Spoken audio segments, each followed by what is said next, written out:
Hello முடியலடூஸ் இன்னைக்கு நம்ம என்ன பார்க்க போகிறோன்னு பார்த்துக்கிட்டிங்கன்னா நம்ம சேனலில் வந்து 30 days hair growth challenge start பண்ணலாம் அப்படின்னு வந்து நான் சொல்லியிருந்தேன். பட் அதுக்கு முன்னாடி வந்து நம்ம ஹேர் லாஸை கண்ட்ரோல் பண்ணியிருக்கணும் இல்லையா? ஸோ நிறைய ரீசன்ஸ்னால் நமக்கு ஹேர் லாஸ் ஆகும். பட் அதை வந்து ஓரளவுக்கு கண்ட்ரோல் பண்ணிவிட்டு அதுக்கப்புறமா நம்ம ஒரு ஹேர் க்ரோத் சேலஞ்ச் ஸ்டார்ட் பண்ணும்போது நம்மளுக்கு நல்லா டிஃப்ரென்ஸ் வந்து நம்ம நோட்டீஸ் பண்ண முடியும்.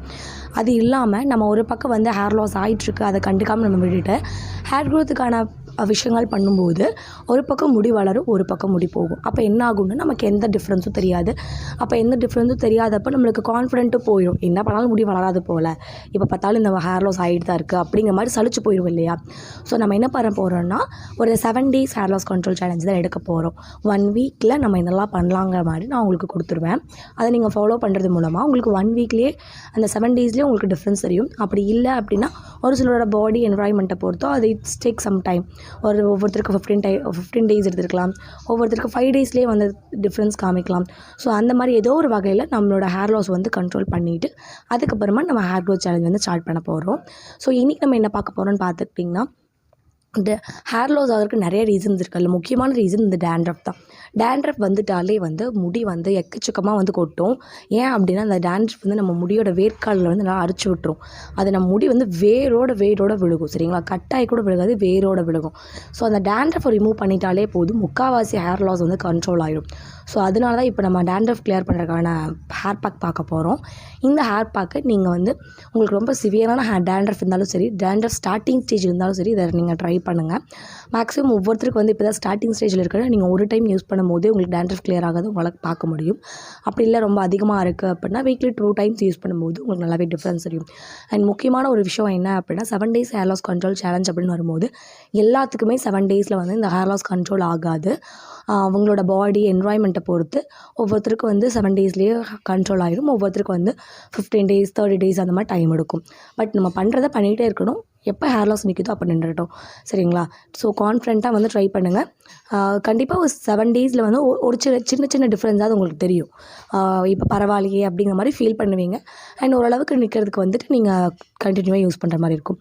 அதேமாதிரி ஹேர் லாஸ் கண்ட்ரோல் அப்படின்னு வந்தோடனே நம்ம முடியல வந்து சுத்தமாக விழுகாமல் போயிடும்.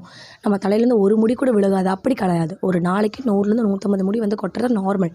ஸோ அந்தளவுக்கு நம்மளை கொண்டு வந்து விடுறது, நார்மலான ஹேர் லாஸ் கொண்டு வந்து விடுறது தான் இந்த hair loss control challenge.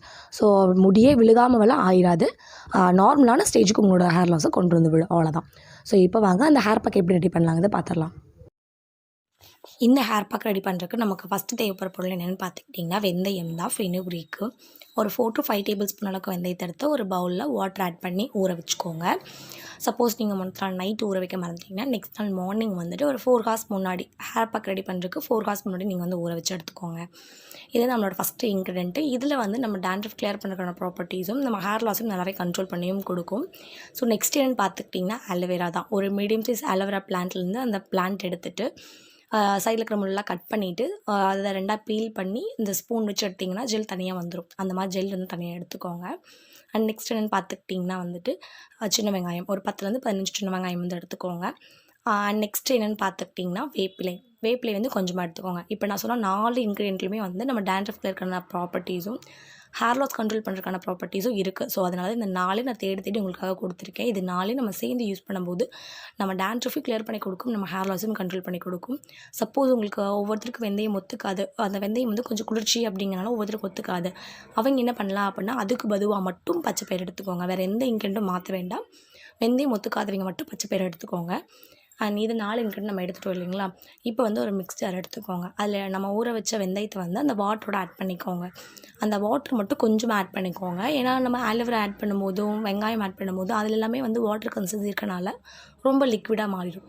So வந்து கொஞ்சமாக வாட்டர் ஆட் பண்ணிக்கோங்க. அதுக்கப்புறமா வந்து நம்ம எடுத்து வச்ச ஆலோவேராவும் ஆட் பண்ணிக்கோங்க. வெங்காயம் அண்ட் வேப்பிலை இது எல்லாத்தையுமே ஆட் பண்ணிக்கோங்க. ஆட் பண்ணி வேறு எந்த இதுவும் ஆட் பண்ணாமல் இதை வந்து நம்ம நல்லா வந்து ஃபைன் பேஸ்ட்டாக அரைச்சிட்டு வந்துடலாம். அதுக்கப்புறமா நம்ம என்ன பண்ண போகிறோம்னு பார்க்கறதுக்கு முன்னாடி சப்ஸ்கிரைப் பண்ணிக்கோங்க. அப்படின்னா தான் இனி அடுத்த எல்லா வீடியோவும் உடனே பார்க்க முடியும். இப்போ அரைச்சதுக்கப்புறமா வந்து இது ஒரு பவுலில் வந்து ட்ரான்ஸ்ஃபர் பண்ணிக்கலாம்.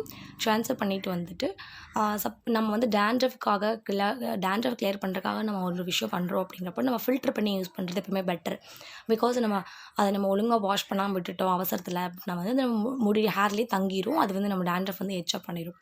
ஸோ வந்து அந்த அந்த ஹேர் பேக்கை வந்து நம்ம ஃபில்டர் பண்ணி எடுத்துக்கலாம். ஃபில்டர் பண்ணி எடுத்ததுக்கப்புறமா வந்து உங்களுக்கு ரொம்ப ட்ரை ஹேராக இருந்தால் மட்டும் ஆயில் ஆட் பண்ணிக்கோங்க. இல்லைனா அதை வந்து விட்டுருங்க, ஸ்கிப் பண்ணிக்கோங்க. இது நம்ம ஹேர் பேக் வந்து ரெடி ஆகிடுச்சு. இது உங்கள் ஸ்கேல்ப்பில் நல்லா அப்ளை பண்ணிக்கோங்க. ஸ்கேல்ப்பில் வெறுமனே வந்து மேலால் முடியல அப்ளை பண்ணாமல் நல்லா வந்து கை வச்சு வகுடு வகுடாக வந்து விரித்து இதை வந்து நீங்கள் வந்து அப்ளை பண்ணிக்கோங்க. அப்ளை பண்ணி ஸ்கேல்ப்பில் படுற மாதிரி அப்ளை பண்ணிக்கோங்க. அப்ளை பண்ணிட்டு ஒரு 15 மினிட்ஸ் கழிஞ்சு நீங்கள் வந்து ஹேர் வாஷ் பண்ணிக்கலாம். உங்களுக்கு ஓரளவுக்கு தான் டேண்ட்ரஃப் இருக்குது அப்படின்னா வீக்லி ஒன்ஸ் யூஸ் பண்ணுங்கள். இல்லை ரொம்ப சிவியரான டேண்ட்ரஃப் இருக்குது அப்படின்னா வீக்லி ட்வைஸ் யூஸ் பண்ணும்போது நல்லாவே நம்மளால் டிஃப்ரென்ஸ் பார்க்க முடியும். டேண்ட்ரஃப் இருக்குது அப்படின்னா அதை கிளியர் பண்ணிட்டு தான் நம்ம வந்து எந்த ஒரு ஹேர் க்ரோத் பேக்காக இருந்தாலும் ஹேர் திக்னஸ் பேக்காக இருந்தாலும் நம்ம எடுத்துக்கணும். டேண்ட்ரஃப் இருக்கும்போதே நம்ம அடுத்தது வேறு ஏதாவது பண்ணிகிட்டே இருக்கோம்னா அது நம்ம டேண்ட்ரஃபையும் அதிகமாக பண்ணிடும். நம்ம பண்ணுறதுக்கான ஒரு யூஸும் வந்து நம்மளுக்கு கிடைக்காது. டேண்ட்ரஃப்னால முடி ஹேர் லாஸ் ஆகிட்டு இருக்கும்போது ஹேர் க்ரோத்துக்காகவோ இல்லை ஹேர் திக்னஸ்க்காகவோ நம்ம ஏதாவது ஒரு விஷயம் பண்ணுறோம் அப்படின்னா அது யூஸ்லெஸ் தான். ஸோ வந்து டேண்ட்ரஃப் கிளியர் பண்ணிட்டு நீங்கள் அடுத்தடுத்து எந்த ஹேர் க்ரோத்தை அப்புறம் ஏதாவது பண்ணுறதா இருந்தாலும் பண்ணிக்கோங்க. அண்ட் இந்த வீடியோ பிடிச்சிருந்தா லைக் பண்ணிக்கோங்க. அண்ட் நெக்ஸ்ட்டு என்ன நான் கொடுக்க போகிறேன் அப்படின்னு பார்க்கறதுக்காகவும் நான் நெக்ஸ்ட்டு வேறு ஏதாவது ஹேர் கேர் வீடியோஸ் பார்க்கறதுக்காகவும் சப்ஸ்கிரைப் பண்ணி வச்சுக்கோங்க. தேங்க்ஸ் ஃபார் வாட்சிங்.